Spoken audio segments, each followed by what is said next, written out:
Harus di atasnya, di atas salib sedikit ya, di atas salib. 36,8.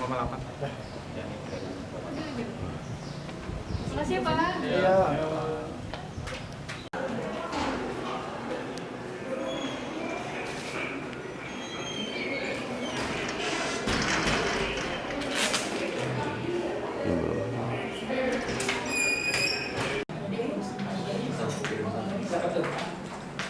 Ini dia. Terindikasi Dari RSCM, ada pasien terindikasi COVID dikirimkan Ini sih.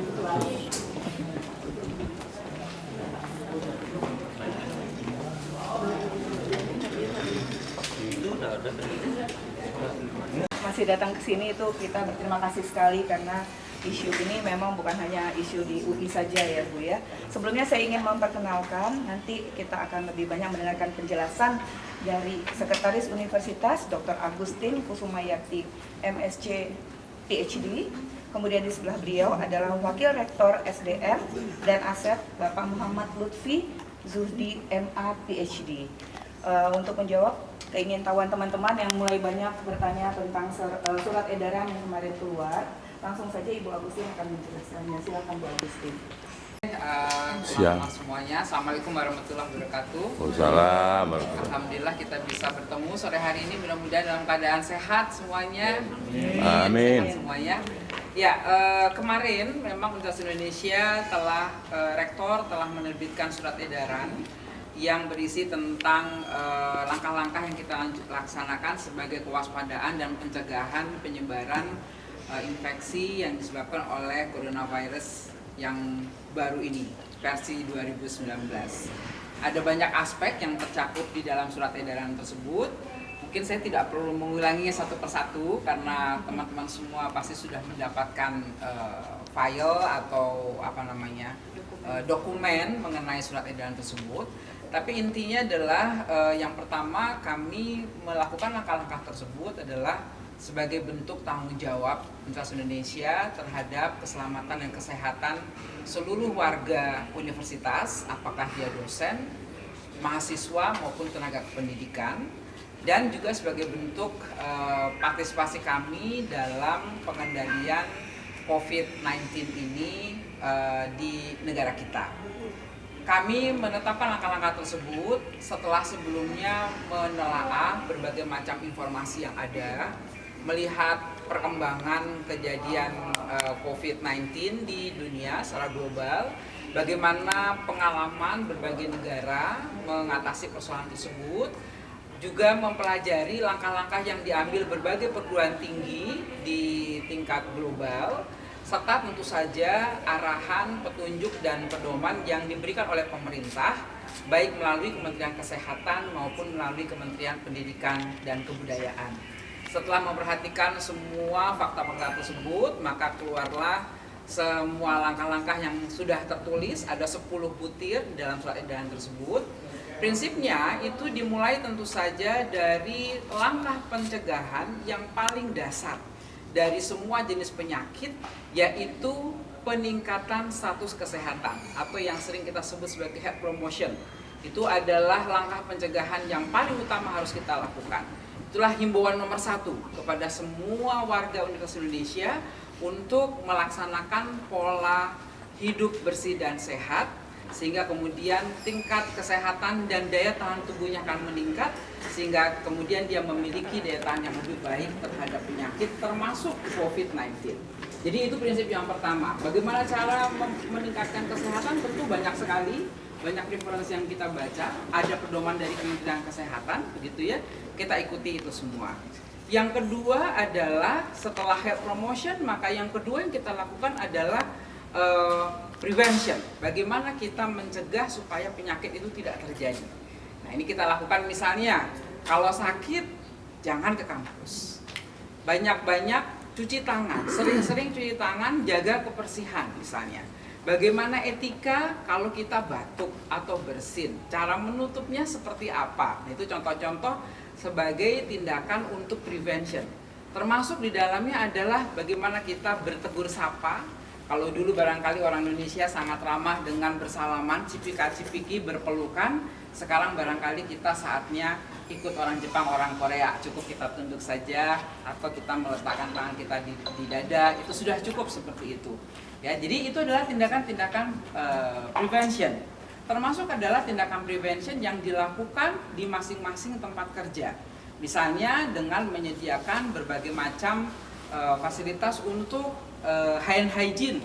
Jadi kita ada sabun untuk cuci tangan, ada hand sanitizer yang tersedia di tempat-tempat tertentu. Tapi tentu saja kewajiban menjaga kesehatan itu prinsipnya adalah kewajiban orang per orang.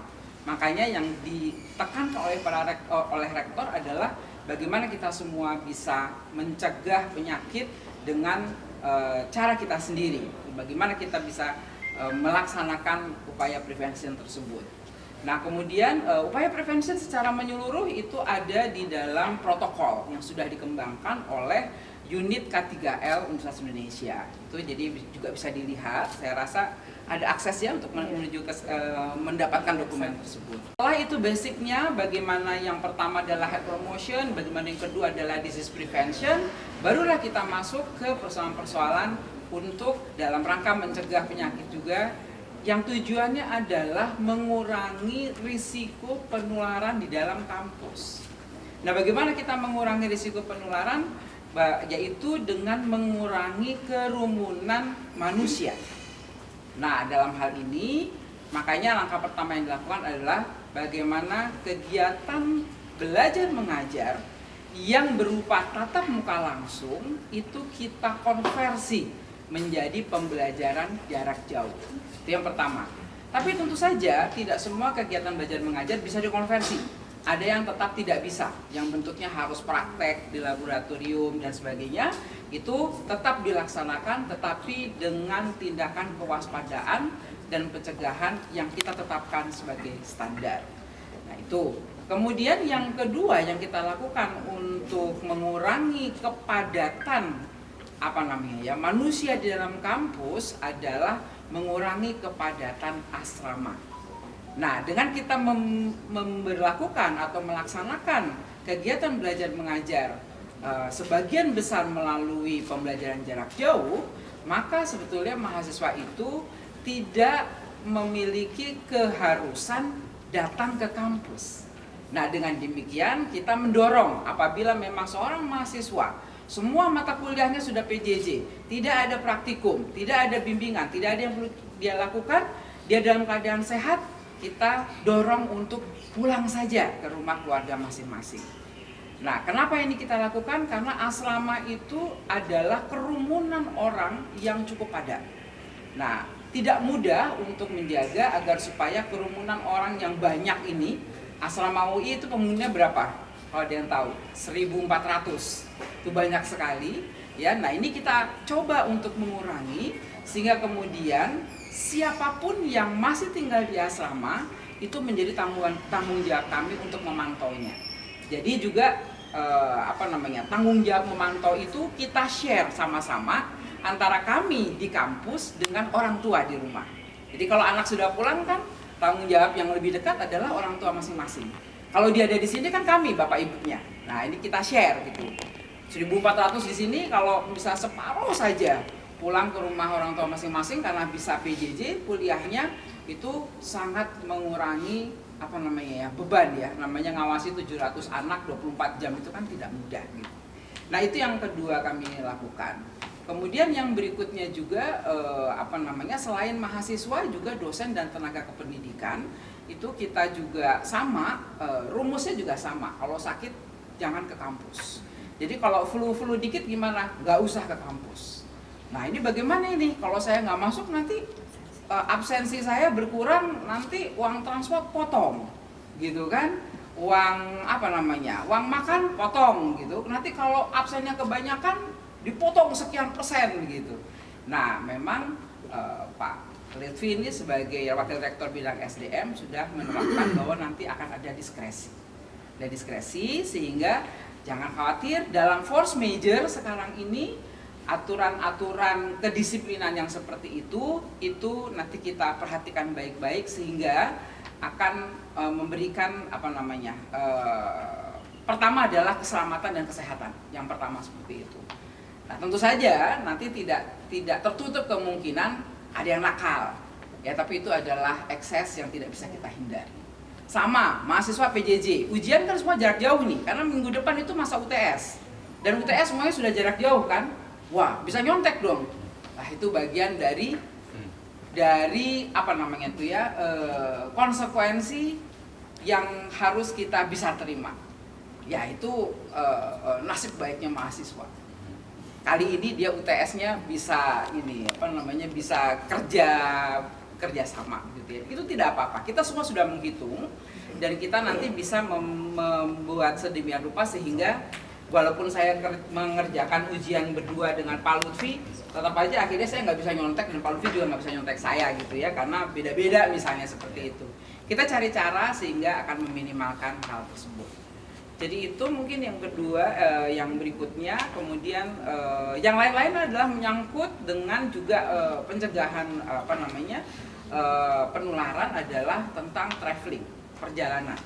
Jadi kita memang sudah tidak mengizinkan lagi dosen, mahasiswa dan tenaga pendidikan untuk melakukan perjalanan ke luar negeri. Perjalanan di dalam negeri itu sangat kita tidak anjurkan. Kalau tidak penting, tidak perlu, lebih baik tidak usah melakukan perjalanan sekarang ini, sementara ini. Hal lain yang kita atur juga adalah mengenai bagaimanapun juga kan kegiatan tridharma harus jalan. Mungkin ada kegiatan penelitian yang tidak bisa dihentikan, ada kegiatan pengmas yang tetap harus jalan gitu ya. Ada mahasiswa tingkat akhir yang sekarang penelitiannya sudah di jalan, sekarang dia harus melakukan penelitian. Nah, ini bagaimana? Nah, itu semua tetap bisa dilaksanakan, atau bahkan praktek-praktek yang sekarang sudah di jalan dari program vokasi itu sedang masa intensif.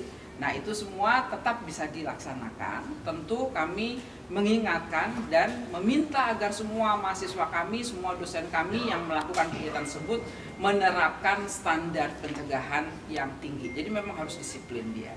Nah, dalam hal mahasiswa itu dia melakukan praktek di tempat-tempat tertentu, misalnya di industri atau di institusi tertentu. Nah, kita bekerja sama, berkomunikasi dengan tempat-tempat praktek tersebut, menanyakan tentang preventive measures yang mereka lakukan, dan apabila itu baik, mahasiswa kita mendapatkan perlindungan di sana, maka dia bisa melanjutkan.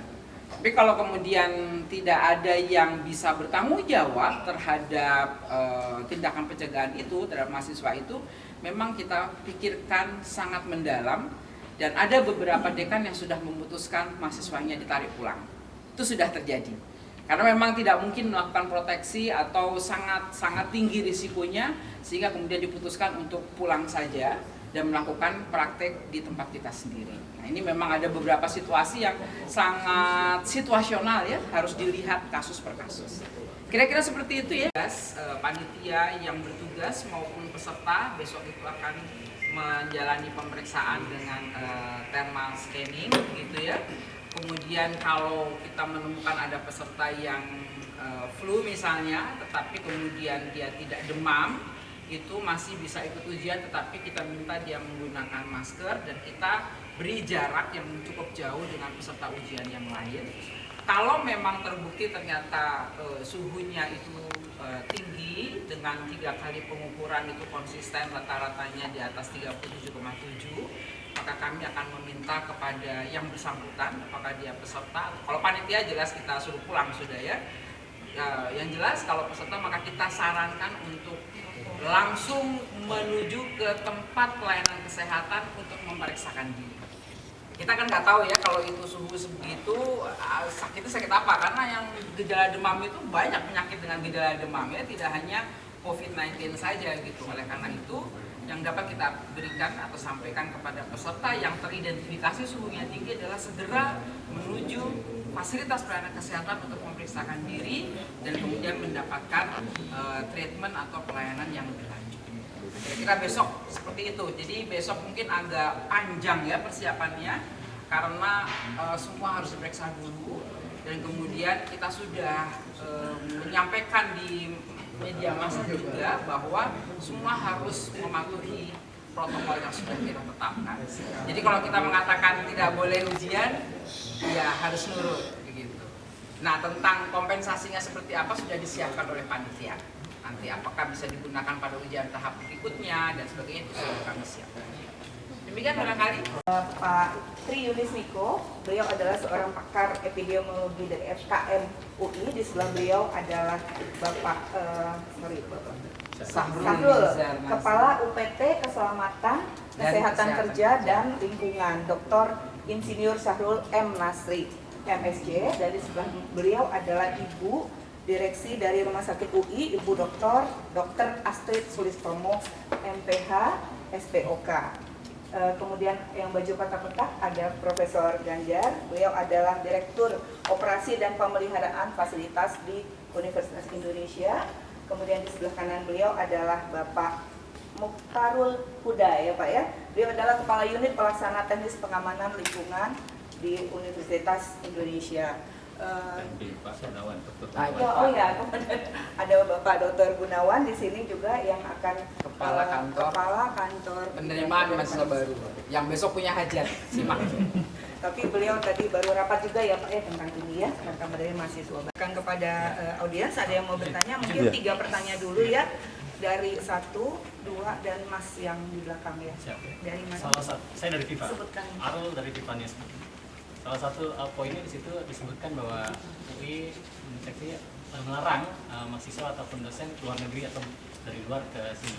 Ada nggak Bu pantauannya datanya berapa mahasiswa ataupun dosen yang baru pulang dari luar negeri itu masuk dalam kategori ODP? Kalau ada boleh kita tahu ada berapa orang dan terus penanganannya seperti apa? Adi dari Tempo mau tanya Adi. Tadi kan disebut sama Prof bahwa nanti ada kebijakan misalnya soal ujian agak berbeda, artinya berarti akan diatur sama kampus atau seperti apa nanti untuk dosen-dosen, materi dosen. Terus yang selanjutnya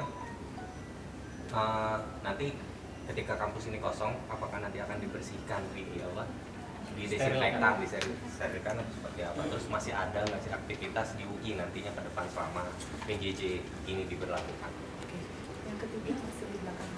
Halo, selamat siang, saya Wahid dari Kompas.com.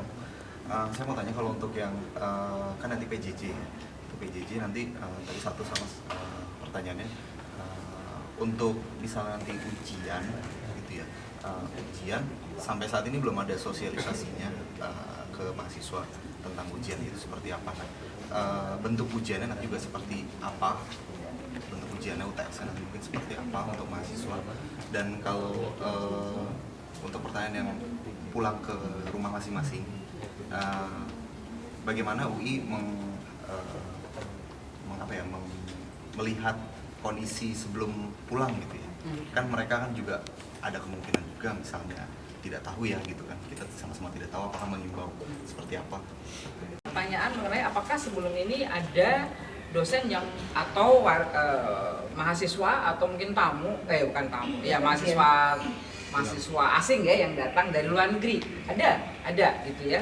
Nah karena semenjak COVID-19 ini terjadi masih di Cina, belum dia masuk ke Korea, itu dia masih di Cina saja, itu kita sudah mengembangkan protokol sehingga memang semenjak saat itu semua dosen atau mahasiswa atau tamu yang masuk dari luar negeri itu sudah dikenai tata cara untuk memastikan bahwa yang bersangkutan dalam tanda kutip tidak menderita atau tidak menderita COVID-19 ini. Jadi antara lain misalnya ada self quarantine 14 hari itu sudah kita lakukan. Kita punya mahasiswa asing yang pulang ke negaranya terus kemudian dia balik lagi kan, mau kuliah lagi kan, nah itu self quarantine. Ada dosen kami yang kemudian dia melakukan umroh pulang juga self quarantine. Jadi itu sudah kami lakukan. Dan alhamdulillah sampai saat ini tidak ada laporan bahwa setelah masa karantina itu dilalui, dan sampai saat ini tidak ada laporan mengenai gejala-gejala yang mengarah kepada kemungkinan COVID-19 itu. Tidak. Nah kalau orangnya berapa saya nggak punya. Ya silakan Pak. Aktivitas yang karantina 30 termasuk adalah para dosen yang memang ada suatu kegiatan di luar negeri, apakah itu riset ataupun seminar dan kembali. Kemudian ada mahasiswa internasional yang baru kembali ke negaranya kemudian kembali ke sini. Jadi secara total adalah 30. Itu dari kapan Pak? Ya, kurang lebih seminggu ini. Rata-rata dari kapan? Pada umumnya pada negara yang sudah terjangkit. Ya, antara lain adalah dari Korea, Singapura, kemudian dari Australia, kemudian dari Malaysia. Dari 30 ini berapa dosen, berapa mahasiswa? Detailnya ada di kantor saya. Ya. Dari 30 ya Pak? Ya, karena tiap hari kita selalu Sampai saat ini masih ada yang di luar? mungkin kalau saat ini ditanyakan berapa yang masih di luar, itu bisa ditanyakan ke kantor urusan internasional. Nah, untuk 30 orang ini proses pemantauannya seperti apa? Kami selalu menanyakan lewat telepon bagaimana perkembangan kesehatannya, dan kami juga anjurkan tetap untuk menjaga jarak dengan keluarga, tapi tentu dalam kondisi yang tetap humanis. Artinya masih dalam pengawasan sampai saat ini? Iya, selalu kita monitor, semuanya kita monitor lewat telepon kondisinya. Ada pengecekan secara langsung? Oh, tidak boleh. Karena kalau itu tidak boleh. Karena kalau mereka sudah mengabarkan gejala-gejala yang menjurus ke COVID-19, maka kita akan lapor ke 119 untuk dijemput. Oke, teman-teman, kita kembali ke sini ya. Ujian ya, ada banyak cara untuk bisa melakukan ujian jarak jauh tidak tatap muka. Yang pertama tentu saja dengan online exam. Ya, tentu caranya macam-macam sehingga tidak memungkinkan mereka itu saling nyontek begitu ya. Misalnya online exam real time waktunya sama. Nah, itu nggak mungkin kan. Jadi semua harus login di waktu yang sama dan kemudian dihitung menitnya tek jam segini tutup semuanya. Nah, nggak mungkin itu nyontek kalau seperti itu. Dan kalau dia tidak login di jam itu, dia nggak bisa ikut ujian. Nah, itu salah satu cara gitu kan. Yang kedua adalah melakukan ujian dengan model-model kasus. Jadi ujiannya itu tidak seperti yang kita kenal misalnya ujiannya MCQ gitu ya. Tetapi kita memberikan kasus, kemudian itu adalah menjadi tugas yang harus dikerjakan oleh masing-masing mahasiswa. Nah, kasusnya bisa berbeda antar orang. Bisa saja kasusnya sama tapi pertanyaannya atau aspeknya berbeda. Jadi kita bisa bikin sembilan rupa sehingga setiap anak meminimalkan kemungkinan setiap anak untuk kemudian bisa bekerja sama seperti itu. Jadi itu ada dua model yang seperti itu, bisa online exam, ujian online begitu, atau dengan tugas atau dengan ujian yang take home yang memang dibawa di rumah. Biasanya kalau mahasiswa-mahasiswa pasca sarjana itu banyak sekali yang ujiannya sudah take home exam. Bahkan open book exam memang boleh dibuka begitu ya. Nah, jadi kita melakukan nanti ada teknik-teknik seperti itu. Lahan kosong kampus ini tidak. Jadi begini ya, di UI ini kan ada fakultas-fakultas yang rumpun ilmu pasti, seperti rumpun ilmu kesehatan, MIPA, kemudian teknik. Nah, mahasiswa dari rumpun ilmu kesehatan, dari MIPA dan dari fakultas teknik itu hampir semua mata kuliah ada unsur praktikumnya. Sehingga kalau ada praktikum di laboratorium itu tidak bisa PJJ. Nah, anak-anak dari fakultas-fakultas ini yang mata kuliahnya memang ada unsur praktek di laboratorium atau praktek klinik gitu ya, itu memang berarti dia termasuk kategori mahasiswa yang mempunyai alasan untuk tetap tinggal di kampus, tetap tinggal di asrama kalau misalnya tinggal di asrama ya. Jadi tidak akan kosong, tetapi akan menurun tingkat kepadatan manusianya. Karena sebagian yang lain, misalnya dari fakultas-fakultas sosial humaniora, itu sebagian besar mata kuliahnya memang bisa di-PJJ-kan. Gitu ya, seperti misalnya fakultas hukum, psikologi, ekonomi, terus apalagi FISIP ya, VIA, semua administrasi, itu sebagian besar bisa di-PJJ-kan.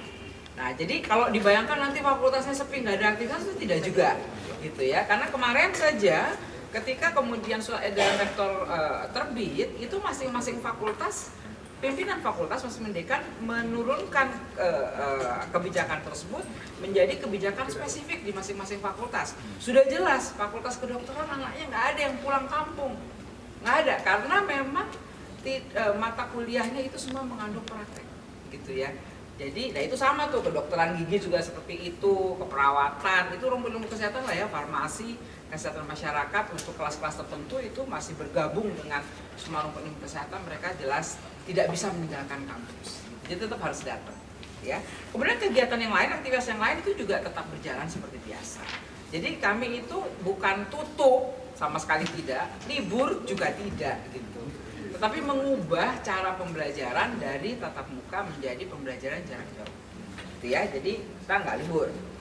Tapi memang lebih sepi. Nah, lebih sepi karena memang jumlah manusia yang datang memang itu sengaja kita lakukan intervensi untuk supaya dia bisa berkurang. Nah, kemudian tadi ya ujiannya tadi sudah saya jawab juga ya Mas ya. Jadi ada beberapa opsi yang bisa dilakukan. Nah, mengenai pemulangan mahasiswa yang berniat untuk pulang, karena memang dia bisa meninggalkan kampus, itu kita akan menerapkan tata cara juga. Pertama, mahasiswa yang pulang tidak boleh dalam keadaan tidak sehat. Jadi dia harus sehat. Itu pertama, yang itu dulu ya. Nah, problemnya adalah masa inkubasi COVID-19 ini kan panjang. Jadi kalau saya ketemu sekarang sehat walafiat, itu mungkin 19 hari kemudian ternyata baru muncul, itu bisa terjadi kan. Sehingga walaupun sekarang kita evaluasi si A dalam keadaan sehat, kita izinkan untuk pulang, tetap si A ini kita bekali dan kita wanti-wanti untuk tetap melakukan tindakan pencegahan seperti yang kita inginkan. Misalnya yang pertama, dia tetap harus menjaga higiene, sanitasi, harus tetap cuci tangan sering-sering, tidak boleh sembarangan begitu kan. Nanti begitu dia pulang sampai di rumah, dia kan habis melakukan perjalanan jauh, pakai kendaraan umum, berinteraksi dengan orang banyak gitu ya. Jadi di rumah, dan dia berangkat dari Depok yang kemudian kita sudah ada kasus, 2 kasus, mungkin sekarang malah saya dengar sudah ada kasus ketiga begitu ya. Berarti dia itu tetap nanti begitu sampai di rumahnya, jangan langsung peluk bapak ibunya cipika-cipiki, mandi dulu, bersih dulu badannya semuanya, baru setelah itu cium tangan. Kalau udah mandi, udah bersih, ya itu satu. Yang kedua, dia harus melakukan self quarantine. Jadi jangan keliling kota ketemu reunian sama teman SMA, teman SMP, teman SD gitu ya. Self quarantine minimal 2 minggu 14 hari. Nah, setelah self quarantine lewat dan dia memang sehat begitu, kalau setelah itu mau ketemu sama teman SMA-nya boleh gitu ya. Tapi jangan lupa itu tindakan prevention itu tetap berlaku dan dia harus tetap lakukan itu supaya kemudian dia tetap melindungi dirinya, keluarganya dan juga masyarakat terdekatnya. Nah, ini kita akan bekali mahasiswa kita yang akan pulang dengan peringatan-peringatan seperti itu. Jadi nggak langsung pulang plus gitu aja begitu ya, tetapi kita beri peringatan-peringatan. Tanggung jawab pemantauan itu yang saya katakan, share dengan orang tuanya. Karena nanti yang tinggal di sini mungkin masih separuhnya lagi ya. Nah, kami kan harus memantau yang ada di sini itu. Bukan hanya yang masih tinggal di asrama, termasuk yang tidak bisa meninggalkan rumah-rumah kos di sekitarnya. Itu tetap itu adalah bagian yang harus kami pantau. Dan itu saya memperkirakan kalau dari sudut jumlah mungkin separuh ya. Ya kalau kita fakultas-fakultas di UI ini kan yang ilmu pasti ada separuhnya lagi sosial humaniora. Jadi mungkin yang pulang cuma separuh itu. Yang pulang sisanya ya masih ada di sini dan kami sebagai orang tua yang terdekat dengan mereka tetap harus bisa harus mengawasi mereka semua. Gitu. Tapi kalau yang sudah pulang Mas, kayaknya kita bagi tugas sama keluarganya. Gitu. Memang memberikan petunjuk kepada fakultas-fakultas dan juga sekolah-sekolah untuk menyediakan fasilitas tersebut. Jadi sabun ya di toilet, kemudian desinfektan di tempat-tempat tertentu gitu kan. Cuma kita memang wanti-wanti ini desinfektan untuk sama-sama dipakai ya. Termasuk tempat ibadah. Ya, termasuk tempat-tempat ibadah, terus misalnya karpet segala macam juga sudah kita gulung gitu kan. Nah, kita juga wanti-wanti pesan sama mahasiswa ini desinfektan disediakan untuk membersihkan tangan ya. Jangan buat ngisi botolnya dia, botolnya diisi di situ. Kalau botolnya dia diisi pakai di situ ya setengah hari habis itu ya.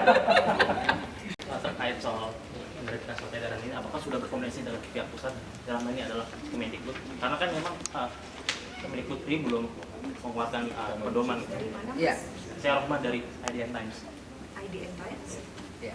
Jadi tadi saya sebutkan bahwa kita menetapkan langkah-langkah ini juga dengan merujuk dan mempelajari pedoman dan petunjuk yang diberikan oleh Kementerian Kesehatan maupun Kementerian Pendidikan dan Kebudayaan, gitu ya. Nah, walaupun tidak disebutkan secara eksplisit misalnya, tetapi semangatnya kita bisa nangkap semangatnya. Semangatnya apa sih? Oh, mengurangi kemungkinan kontak, mengurangi kerumunan, gitu ya, mengurangi risiko penularan. Nah, jadi bagaimana cara mengenalinya? Itu yang kemudian kita belajar. Kebetulan di UI ini kita punya fakultas-fakultas yang memang mendalami persoalan itu. Di sini ada salah seorang ahlinya itu namanya Pak Miko, Tri Yunis Miko, itu dari Fakultas Kesehatan Masyarakat. Saya sendiri kebetulan juga dokter juga, tapi dari FKMI itu juga. Yang kita memahami betul ya bagaimana langkah-langkah yang harus dilakukan untuk ketika kita menghadapi wabah seperti ini. Nah, jadi memang kita kurangi ini, kurangi itu, gitu ya. Makanya kalau ditanya, Bu, ini apa nggak diliburkan? Nah, kalau soal libur itu kita menunggu bagaimana arahan dari pemerintah tentunya. Ya, jadi tentu kita pertama kita akan obey, kita akan memperhatikan dan mematuhi arahan yang dilakukan oleh pemerintah. Karena dalam keadaan seperti sekarang ini kita harus ikut pemimpin. Kalau enggak yang satu jalan ke sana, satu jalan ke sini, nanti nggak teratasi masalahnya. Bu, berarti Senang hati men-share. Bu, sebagai penegasan saya ambil dari pikiran, ya, saya ambil dari pikiran lain. Artinya disease prevention yang dilakukan oleh UI ini bisa menjadi gambaran bagi Indonesia secara keseluruhan bahwa ini merupakan langkah yang tepat khususnya bagi kampus-kampus besar di Jawa ataupun Sumatera dan Kalimantan dan sebagainya. Harus melakukan seperti ini atau bagaimana? Mengenai harus atau tidak harusnya, kami tidak dalam posisi dan tidak memiliki kewenangan untuk menyatakannya, Mas, gitu ya. Karena untuk menetapkan bahwa inilah yang harus dilakukan, ini yang boleh dan ini tidak boleh, tentu adalah pihak yang punya wewenang untuk melakukan seperti itu.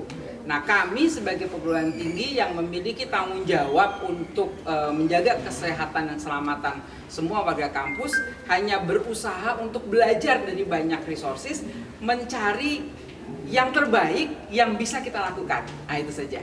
Ya, mengenai apakah itu kemudian juga harus dilakukan di tempat lain, itu bukan kewenangan kami.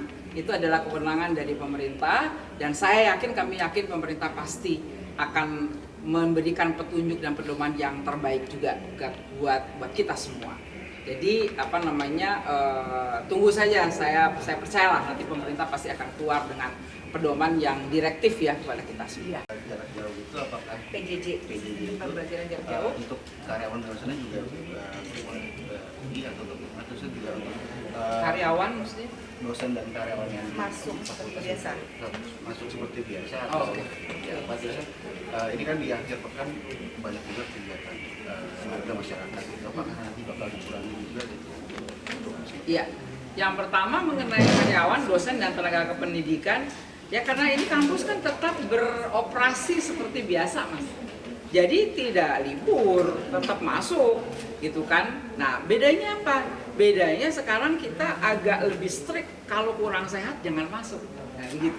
Karena ini kan lagi dalam masa pandemi ya. Nah, akibatnya memang mungkin nanti absen akan ada yang lebih banyak sedikit. Karena biasanya kan kalau cuma pusing-pusing, flu sedikit kan masuk kerja lah gitu. Tapi kalau sekarang kita sarankan untuk tidak. Nah, itulah diskresinya di situ nanti ya. Jadi absennya nggak terlalu seperti dulu. Tapi tetap masuk. Jadi tidak ada dosen dan tenaga kependidikan itu, karyawan itu diliburkan, jadi nggak masuk. Karena mahasiswanya nggak masuk terus. Nah, yang mungkin nanti kita harus pikirkan adalah fasilitas atau layanan pendukung, misalnya kantin.